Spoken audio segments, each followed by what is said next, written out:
Eu queria agradecer ao convite da ANAPAR. É uma honra poder participar desse terceiro painel aqui do 21º Congresso. Eu gostaria de cumprimentar a Caroline Aigner, que é a nossa moderadora, o professor Luciano Coutinho, colegas aqui de painel. E eu vou buscar aqui na minha fala dar uma visão um pouco mais assim de um operador, né? Um operador de uma política, de um programa de investimentos numa entidade fechada, né? E eu tomei nota aqui de algumas observações do professor Luciano Coutinho, né? E aí, na sequência, eu fico à disposição, tá? Na minha fala, eu vou falar um pouco, eu vou procurar discorrer um pouco de que uma política de investimentos, como ela deve ser, né? Não tem como falar de investimento sem falar do cenário base, como nós estamos hoje, como é que nós estamos vendo essa questão da pandemia, da Covid. Falar um pouco de oportunidades, que sim, em períodos de crise surgem oportunidades, de riscos, e por fim, eu gostaria de passar um pouco assim da visão do que o participante deve cobrar de um gestor de investimentos num cenário atual, né? Caroline, por gentileza, poderia subir o material que foi disponibilizado na apresentação? A Patrícia vai subir para nós. Obrigado, Patrícia. Bom, desafios da política de investimentos no cenário econômico. Pode passar para o próximo slide, por gentileza? Bom, a base do processo de gestão numa entidade fechada é a política de investimentos. E a visão, ela sempre tem que ser de longo prazo. E o objetivo maior de uma política de investimentos é otimizar a relação entre risco e retorno do plano. Ela é fundamentada, deve ser fundamentada em cenários macroeconômicos, mas uma coisa que eu gostaria de destacar aqui é que o mais importante é que a política de investimentos ela deve estar calcada na missão do plano. No nosso caso da Previ, é garantir o pagamento de benefícios a todos nós associados do plano, com segurança e efetividade, sempre no longo prazo. Então, isso aqui é a base, uma boa política de investimentos, ela deve partir da missão, que tem que ser muito bem discutida, tem que ter uma discussão muito grande sobre qual é a tolerância a riscos, quais são os objetivos de investimento. Existem planos que têm um objetivo de investimento de pagamento de benefícios, né? Então, planos mais maduros, né, de benefícios definidos, existem planos que têm a visão de acumulação de recursos. Isso é diferente, a maneira de fazer a gestão entre um e o outro é diferente. Então, a base é a questão da política de investimentos, né? E só fazendo, então, esse ponto, eu gostaria de passar para o próximo slide. Eu vou dar um pouco de uma visão de como nós estamos vendo o cenário econômico aqui do Brasil, tá? O Brasil já vinha, desde meados de 2015, com um aumento da capacidade ociosa. Isso permanece, um lento processo de recuperação no médio e longo prazo. A crise do Covid, ela veio exacerbar isso, né? Nós, aqui no Brasil, a gente que lida com crises aí há muitos e muitos anos, e ambiente inflacionário, altas taxas de juros, né? Nós não estamos acostumados com a inflação tão baixa, né? Isso vai permanecer pelos próximos anos, quer dizer, pelo menos para padrões brasileiros, nós vamos continuar convivendo com taxas de inflação baixas pelos próximos anos, quer seja pela fraca retomada de consumo e a ociosidade que eu citei há pouco. Bom, a resposta do Banco Central, ela vai continuar, pelo menos até 2021, sendo de juro que a gente chama no mercado abaixo do juro neutro, abaixo do juro de equilíbrio. Então, a gente vai ter taxas nominais de curto prazo bastante baixas. O câmbio, ele continua volátil, tem uma componente de fluxos internacionais, né? Existe muita volatilidade, muito risco, tem questões geopolíticas, todos nós estamos aí vendo a discussão da guerra comercial, teremos eleições norte-americanas, então todos esses fatores, eles são fatores de fora para dentro, mas o Brasil, ele também influencia bastante na questão cambial pela percepção de risco do país. E aí entra algo que o professor Luciano Coutinho também citou, que o nosso calcanhar de Aquiles é a política fiscal, né? Nós já entramos na crise com uma dívida pública elevada, para padrões para o livro, para a capacidade fiscal de um país como o Brasil. Nós tivemos que fazer essa resposta à pandemia, que foi absolutamente necessária, e ela elevou consideravelmente a relação dívida-PIB, né? A lenta recuperação, que eu citei um pouco acima, ela dificulta a elevação das receitas públicas também. Então, nós temos uma dupla pressão. Nós temos um volume de dívida alto e uma capacidade de geração de caixa, né, através da arrecadação, baixo.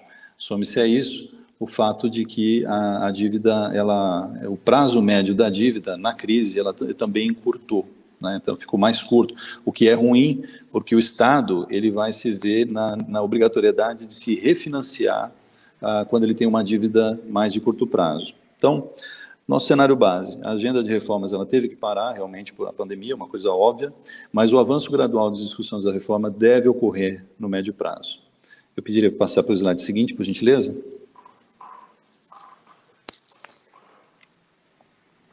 Vamos lá. Pilotar uma crise secular, algo que veio de fora. A gente está acostumado a ver crise que vem de demanda ou de oferta ou no mercado financeiro. Essa crise ela se formou fora do mercado, ela se formou na saúde e afetou tanto oferta quanto demanda, né? Bom, lá no auge da crise, a gente viu que precisaríamos separar entre duas componentes. Um componente conjuntural, que é a crise em si, e o componente estrutural, que é aquele que o Brasil já tinha que atacar. Em relação à crise, em meados de março, começo de abril, nós traçamos cenários alternativos e o objetivo era indicar quão aguda seria essa crise, quanto tempo nós ficaríamos no lockdown e como seria esse processo de recuperação. Nós fizemos 6 cenários lá no começo de abril, entre os cenários mais otimistas e pessimistas, e infelizmente agora, né, corridos aí alguns meses, a gente observa que aqueles cenários que eram os mais pessimistas naquela nossa primeira visão, eles estão se tornando realidade. Dito isso, o momento mais crítico da crise, pelo menos no aspecto financeiro, parece ter ficado para trás, e a recuperação ela tem uma tendência de ser bastante lenta, em formato de U, né? E a gente, na Previ, aos poucos, agora estamos retomando o processo de estratégia de diversificação que nós tínhamos desenhado lá em 2019, né? A questão fiscal, né? A sustentabilidade, ela não é só afetada pelos gastos, mas pelo compromisso de equilíbrio fiscal. E eu, assim, secundando, corroborando o que o professor Luciano Coutinho falou, nós precisamos estabelecer um planejamento capaz de atender essas necessidades de maiores gastos sociais, cumprimento do teto de gastos, e que hoje o teto de gastos está funcionando como um fiador do risco país, né? Mas a gente precisa realmente sair com uma agenda de crescimento econômico, visão de longo prazo, para que o país possa se recuperar dessa mazela, dessa crise que a gente está. Peço para passar para o slide seguinte, por gentileza.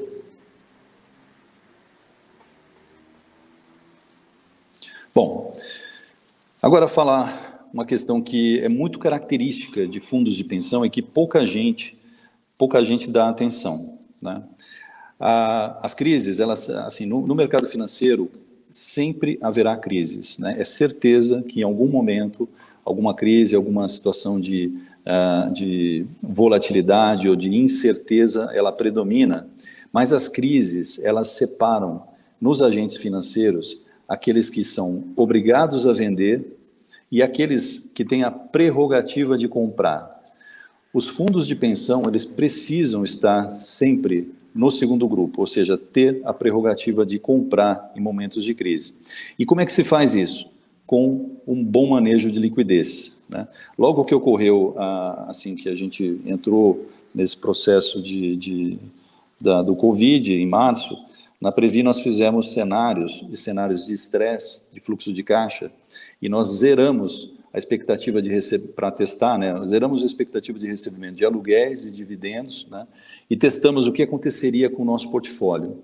E a notícia foi ótima, porque nós teríamos até cerca de 20 meses, né, garantindo o pagamento de benefícios para todos os nossos participantes sem ter que vender um único ativo fora do seu preço. Como eu falei no começo, as crises, elas geram também oportunidades. Eu vou citar alguns exemplos das oportunidades que ocorreram aqui durante esse período, principalmente no segundo trimestre de 2020.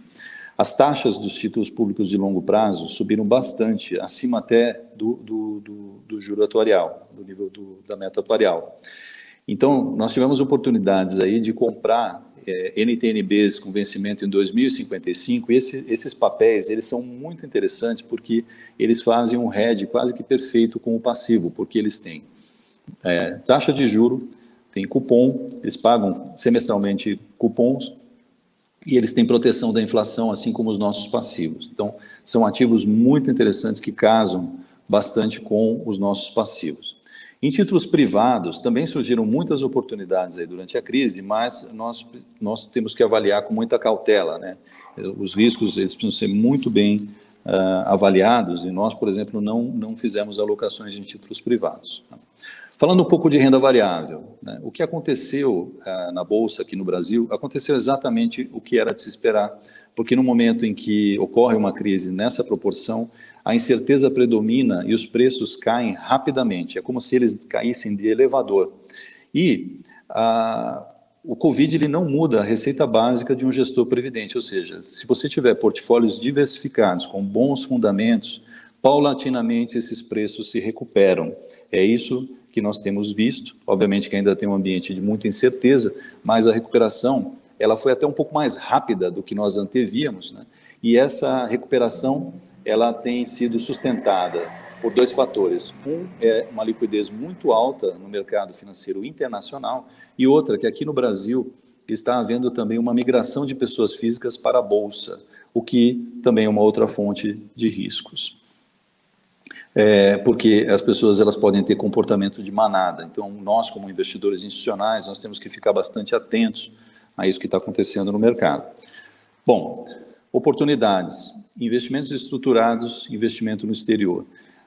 Nós temos que continuar com o processo de diversificação dos portfólios, diversificação de riscos, e essa diversificação ela tem que ser em classes de ativos, em setores e regiões ao redor do mundo, né?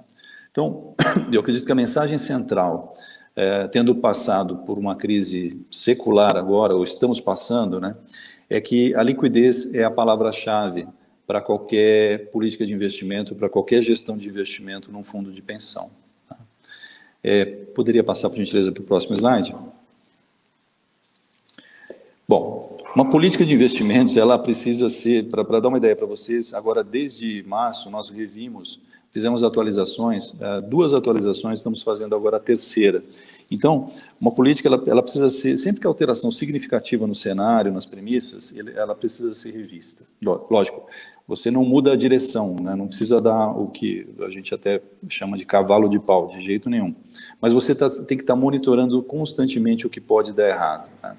Essa questão da manutenção por tempo indeterminado de uma política fiscal expansionista, que parece que está sendo endereçada agora, o atraso nas reformas estruturantes, temos que sempre ficar de olho num possível retorno do agravamento da pandemia, ou seja, um cenário de recuperação que nós chamamos em W, né, que ele sobe e desce. Uma coisa que é muito, muito danosa é a falência de pequenas e médias empresas, né, a periferia do sistema, porque as empresas grandes, durante a crise, elas tiveram acesso, elas conseguiram fazer um manejo muito bom de liquidez, mas a base da força laboral do país está nas pequenas e médias empresas, e isso é uma coisa que a gente precisa prestar muita atenção. Eles não, o dinheiro ele não chegou, o capital de giro, a liquidez, ela não chegou de uma maneira tão eficiente nos pequenos negócios, né? E o que quebra pequenos negócios é a gestão do capital de giro. E uma coisa que é um risco que ele é possível, ele não está hoje nos nossos cenários de prováveis, mas é possível, é uma questão de instabilidade social derivada de uma prolongada crise econômica e sanitária, né? Então, essas coisas elas devem estar no radar de um gestor de investimento de um fundo de pensão. Poderia passar para a seguinte, por favor? E, para finalizar, eu queria dar aqui um recado para todos nós que somos associados, somos participantes de planos, né? A gente tem que ficar sempre a meta de rentabilidade, os riscos, a alocação, o horizonte de investimento. Agora, nós temos que cobrar dos gestores de planos um foco na boa gestão de liquidez, uma identificação, monitoramento muito forte dos planos, dos ativos, né, dos portfólios, e uma transparência e comunicação para os órgãos de governança muito eficaz, né? A visão de longo prazo, ela deve prevalecer, ela deve superar. Um gestor de investimento não deve, no momento de crise, tomar decisões precipitadas, vender, comprar, mudar muito radicalmente o seu portfólio, e ter em mente que sempre haverá boas oportunidades. É preciso ter resiliência e temperança. E uma coisa que já vem ocorrendo aqui nos últimos anos, precisa ficar claro para todos nós que sem esforço não tem recompensa, né? Aquela frase, no pain, no gain. Então, para que a gente consiga atingir as metas atuariais, a gente vai precisar, sim, tomar mais risco, porém, esses riscos eles precisam ser muito bem avaliados, muito bem precificados e muito bem geridos. Gostaria, mais uma vez, de agradecer a oportunidade de conversar com vocês e agradeço bastante, né? E fico à disposição aqui para o próximo bloco com as perguntas. Obrigado. Bom, a pergunta do Jurandir, se a regulação permite investimentos nos meios produtivos e como fazer isso, né? E é interessante porque essa pergunta eu vou buscar responder e a resposta ela conecta também com a pergunta do Miguel. Ele disse que não ficou muito clara a estratégia para cumprir a meta atuarial e como fazer isso doravante, daqui para diante, né? Eu diria o seguinte, Jurandir, sim, a regulação ela permite hoje, né, a resolução 4661, né, do Conselho Monetário, ela governa, né, os investimentos, os ativos, como nós devemos investir os ativos garantidores, né, das nossas reservas, né? Então, sim, ela permite hoje, né? E isso é um processo natural, é um processo que vai acontecendo na medida em que o mercado vai amadurecendo. O Brasil tem um mercado de capitais já desenvolvido para um país, assim, de uma economia média, né, em termos mundiais, né? Então, nós estamos num processo de evolução. Isso que precisa ficar muito interessante, e isso conecta na minha resposta à pergunta do Miguel, né? A saída, Miguel, e para todos nós aqui, a gente precisa cobrar isso dos gestores, tem uma palavra, né? Diversificação. Tá? Não existe uma bala de prata, não existe o melhor investimento do ano, o melhor investimento. É muito comum as pessoas falarem, isso aconteceu com outros países. Pois não? Isso aconteceu, vocês me ouvem? Ouvimos, tu teve uma pequena intermitência, mas já está tudo ok de novo, pode continuar. Tá, obrigado, desculpe. O que está acontecendo no Brasil aconteceu também em outros países, né? Esse movimento de queda da inflação, queda de taxa de juros já aconteceu, já vem acontecendo nos últimos anos em países mais desenvolvidos. O Brasil é uma economia um pouco mais satelitar, vamos dizer assim, em termos de economia mundial, né? Então, chegou aqui no Brasil e a saída é a diversificação. Como a minha avó falava, não coloque todos os ovos na mesma cesta. A regra, ela é tão simples quanto. E como é que nós devemos fazer essa diversificação? A diversificação, ela tem 3 vetores, né? O primeiro vetor é diversificar as classes de ativos, né? Os tipos de ativos que você tem. Mesmo, por exemplo, em ações, nós temos que diversificar. Dentro da mesma classe de ativos, nós temos que diversificar a quantidade, ter pouco de muitas empresas, né? E aí isso conecta um pouco com a pergunta do Jurandir, de como você investe em meios produtivos. Esse processo de queda de taxa de juros faz com que a gente aumente nos portfólios a proporção de dívida para empresas, dívidas para financiamento de infraestrutura, ações de empresas, negócios, né, fomentar a atividade econômica. Então, o primeiro vetor de diversificação, classes de ativos. O segundo vetor de diversificação, estratégias. São combinações, é uma questão bastante técnica, mas são tipos de estratégias diferentes, às vezes com as mesmas classes de ativos, só que o que essa diversificação ajuda? Ajuda a reduzir risco do portfólio. O gestor de investimento de um fundo de pensão, ele precisa estar de olho nisso. E o terceiro é regiões, diversificar em várias regiões, vários lugares e, no caso do Brasil, sim, eventualmente fazer investimentos em outros lugares. Por quê? Porque o Brasil, por exemplo, não tem empresas de tecnologia, nanotecnologia. A nossa economia ela tem outra característica, ela é muito eficiente em alguns setores, mas ela não tem outros setores. para nós que estamos poupando para longo prazo, faz sentido colocar um pouco no portfólio desse tipo de investimento. Eu acho que com isso, respondendo aqui ao Jurandir e ao Miguel, eu vejo isso. A regulação sim permite, é um processo natural e a chave está na estratégia de diversificação. Esse tem que ser o mantra de qualquer gestor de investimento de um fundo de pensão aqui no Brasil. Obrigado. Eu gostaria de agradecer muito aqui a todos os participantes, cumprimentar aqui o professor Luciano Coutinho, a Caroline Heidner, pela moderação. Realmente é muito tempestivo, né, fazer na perspectiva do associado, na perspectiva do usuário, né, tanto do plano de pensão quanto do plano de saúde, né, fazer essa reflexão de quais são os desafios do dia seguinte, né. Eu espero ter podido contribuir aqui com algumas questões de investimentos, né, e, professor Luciano, o senhor tem toda a razão.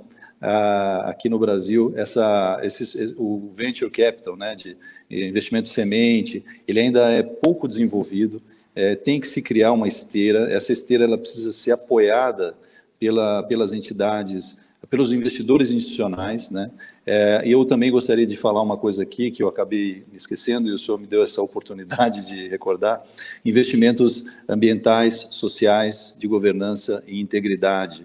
Isso é a nossa cara. Uma pessoa que tem um plano de pensão, que acumula durante 40 anos, desacumula durante 40 anos, né? Eu acho que no mercado financeiro não existe um setor que tenha mais aderência aos conceitos ASGI, ambiental, social, governança, e nós da Previ incluímos uma letrinha, o I, de integridade. Obrigado, um bom restante de seminário a todos. Mais uma vez, até logo.